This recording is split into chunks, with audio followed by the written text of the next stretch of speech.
On to the US elections though. So the US Treasury building has been covered with additional fencing in anticipation of mass unrest after the presidential elections. And also we saw something interesting. We saw the Kentucky voting machines, apparently they was refusing to let voters select Trump. Instead they automatically select Kamala, sorry. To be fair, I think they did rig the elections against Trump in 2020, but he is still a Zionist, so I'm not sure if they're just more scared because Trump, like, it's like everything is set from Israel. He thinks for himself, you know. He probably thinks for himself on every other situation, but when it comes to Israel, he has to think how they think. But that's what I think what they're scared of, because, you know, people like Kamala and that, they'll think about everything. But this is apparently the voting machines the other day in Kentucky. Yeah,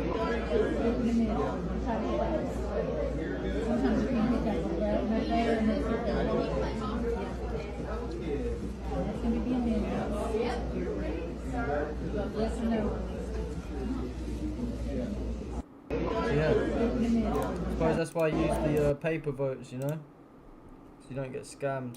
Trump and Kamala, like, they're the same, the two sides of the same coin, really. Trump, Kamala, Israel, so yeah, where Kamala Harris and Donald Trump both stand on join us at the next DMU Open. Israel, you know, Hamas war, like, do you know what I mean? The way that they word it is Israel's genocide on the Palestinians, where they both stand. Let's just say that's the title. If you want Donald Trump to win, then say that, otherwise I'm speaking.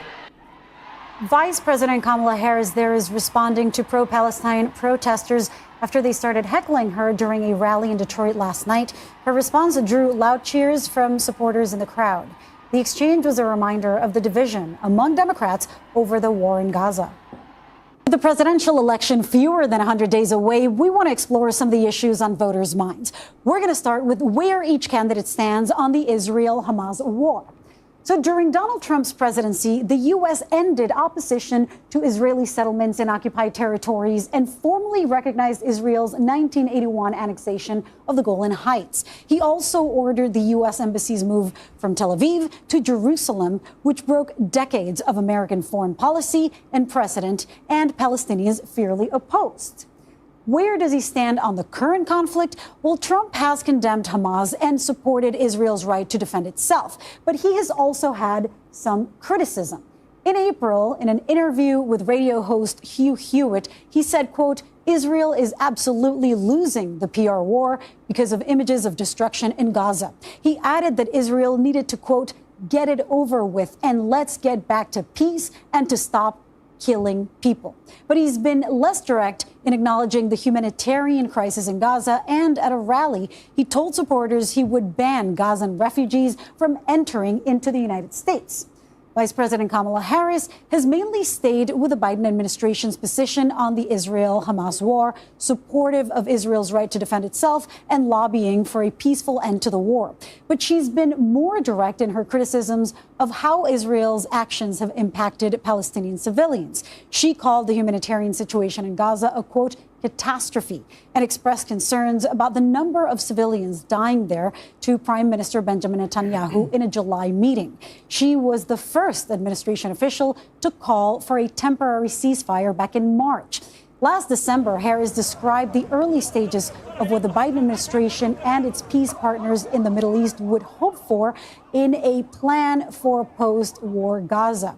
It would be structured around 5 principles, including no reduction in Palestinian territory or reoccupation of. So yeah, basically they're both Zionists is the point I'm trying to make. You know, you can see that they've both got their own little tallies of things that they've done for Israel, and, you know, oh, this is why I'm better for Israel. But it's funny how it's meant to be the US elections, you know, and they're having a competition of who can, you know, suck Israel off the hardest. President Trump, how would you negotiate with Netanyahu and also Hamas in order? Wait, did I,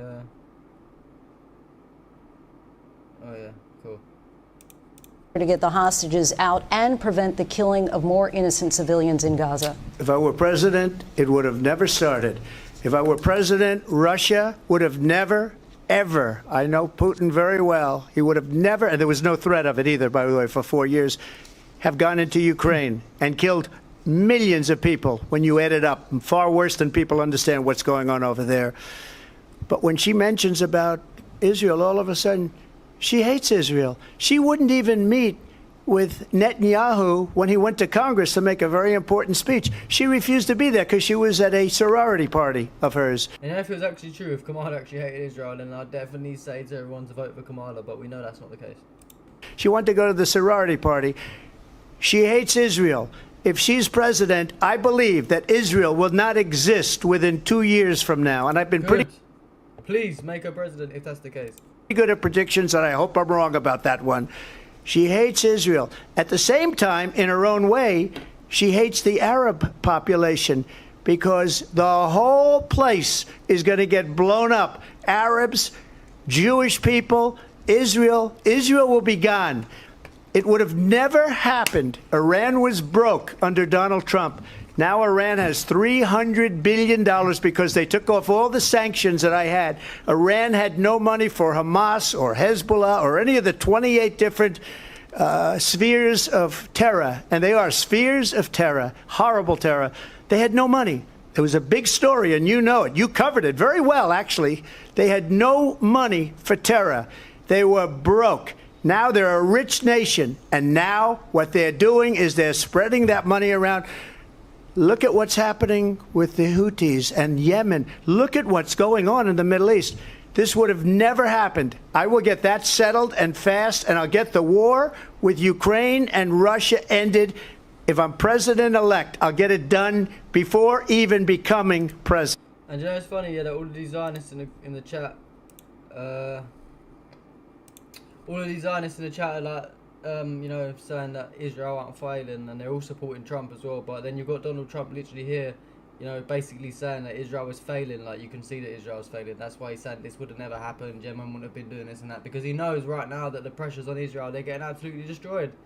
But yeah, he's talking a load of nonsense. Obviously, he wouldn't be able to do shit. He's not going to stop them. And what is this? Oh, Iran's apparently just spreading terror around the world. Like, you know, Khamenei's just sitting there thinking, you know what, let's just put loads of money to cause terror around the world, because that's, like, come on, bro, like, it's just honestly bullshit propaganda.